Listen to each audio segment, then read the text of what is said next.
კასპის ჯანსაღ და ღირსეულ ნაწილს მინდა მივმართო, რომლებიც მინიმუმ 70% არიან კასპის რაიონის მოსახლეობის.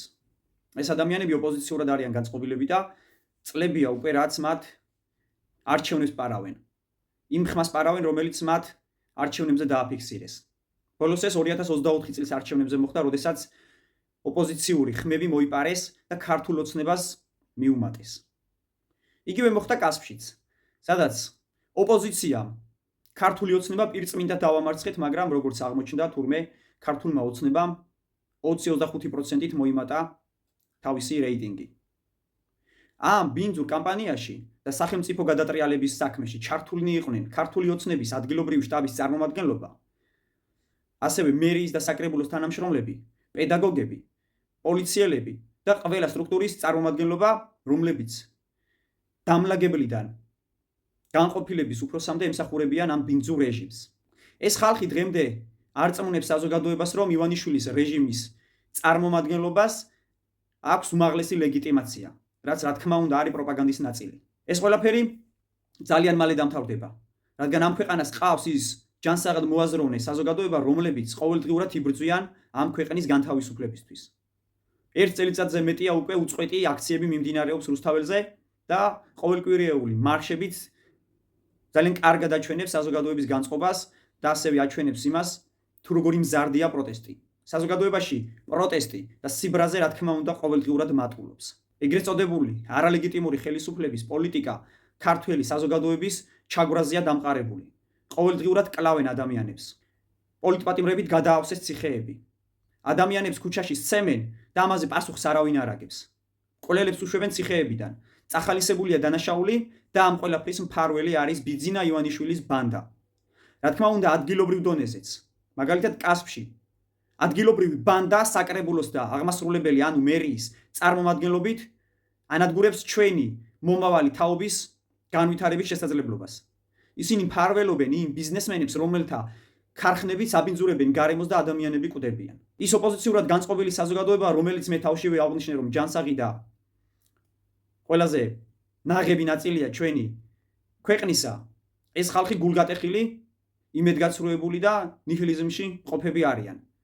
მათ ძალიან ბევრჯერ გაუცრუდათ იმედები, იმიტომ რომ ამ ბინძურმა რეჟიმმა საკუთარი სახე გამოაჩინა და საზოგადოებამ წარმოიდგინა, რომ ისინი არიან უძლებელები. დედამიწაზე უძლეველი არავინ არ არის ღმერთის გარდა. ქართული ოცნება და ბიძინა ივანიშვილი, რომლებიც შემოკრებილები არიან მხოლოდ ფულის გამო და ფულის გარშემო, აი ეს ვნება რა თქმა უნდა აუცილებლად განეიტრალდება. იგივე მოხდა გუშინ ირანში. აიათოლების ბინძური, სასტიკი და დიქტატორული რეჟიმი დამხობის პირასაა. მათი სულიერი და პოლიტიკური ლიდერი ალი ხომეინი კი განადგურებულია. იგივე მოუვიდა სირიის დიქტატორ ბაშარ ალ-ასადს, რომლის გარემოცვის უმეტესი ნაწილიც განადგურეს, ხოლო ბაშარ ალ-ასადმა მოსკოვში შეაფარა თავი. იგივე მოხდა ვენესუელაში.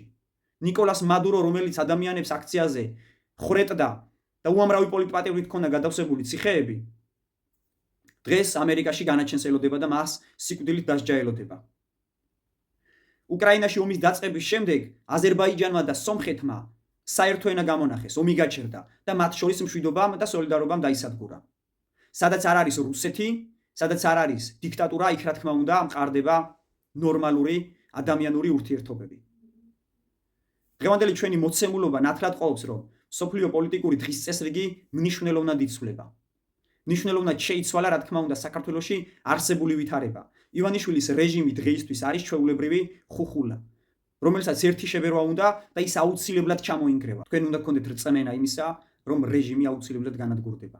არ არსებობს ძალა, რომელიც შეაჩერებს საზოგადოების იმ შემართებას და იმ მუხტს, რომელიც ჩვენში საზოგადოებაშია, ამ ჯანსაღ ხალხში, რომლებიც ყოველდღიურად წვიმაში, ქარში თუ თოვლში დგანან რუსთაველზე და იბრძვიან იმისთვის, რომ საქართველო განთავისუფლდეს ამ ბინძური რეჟიმისგან. მარადიული არის ღმერთი, მარადიული არის სამშობლო და მარადიული ვერ იქნება ფულთან შემოკრებილი ხელმოცარულთა ბანდა. ეს იქნება ივანიშვილის გარშემო, თუ ეს იქნება ვახტანგ მაისურაძის გარშემო, ვაზელინით გაპოხილი ადგილობრივი წარმომადგენლობა. თქვენ უნდა იყოთ მზად, თქვენ უნდა იყოთ რა თქმა უნდა მომზადებულები იმისთვის, რომ ჩვენი გამარჯვება გადმოვიბაროთ. თქვენ უნდა მიისცეთ სხვა ადამიანებს იმედი, თქვენ უნდა მიისცეთ განცდა იმისა, რომ არაფერი არ დასრულებულა და ჩვენ აუცილებლად მივაღწევთ ჩვენს დასახულ მიზნებს.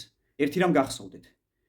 2 თვის წინ, იანვრის დასაწყისში, როდესაც ირანში 30,000-ზე მეტი ადამიანი დახვრიტეს ქუჩებში, მათ ჰქონდათ განცდა სავარაუდოდ, რომ ისინი უკვე დამარცხდნენ, ვეღარაფერს ვეღარ გააკეთებდნენ, მაგრამ სიტუაცია რადიკალურად შეიცვალა. ეს არის საერთაშორისო გლობალური პოლიტიკა, სადაც საქართველოს ბედი სწორედ აი ასეთ ვითარებაში წყდება. ბიძინა ივანიშვილის ბედი არის გადაწყვეტილი, ქართველი საზოგადოების ბედიც არის გადაწყვეტილი და ქართველმა საზოგადოებამ თავად გადაუწყვიტა ივანიშვილს და მის რეჟიმს, რომ ისინი საქართველოს ხელისუფლების სათავეში ვეღარ იქნებიან. ნაწილი გასამართლდება, ნაწილი უფრო უმკაცრესად დაიჯება, ვიდრე ეს მათ წარმოუდგენიათ. გამარჯვება ჩვენია და კასპი რა თქმა უნდა იმაზე ბედნიერი, იმაზე საუკეთესო და იმაზე ლამაზი იქნება, ვიდრე დღეს არის.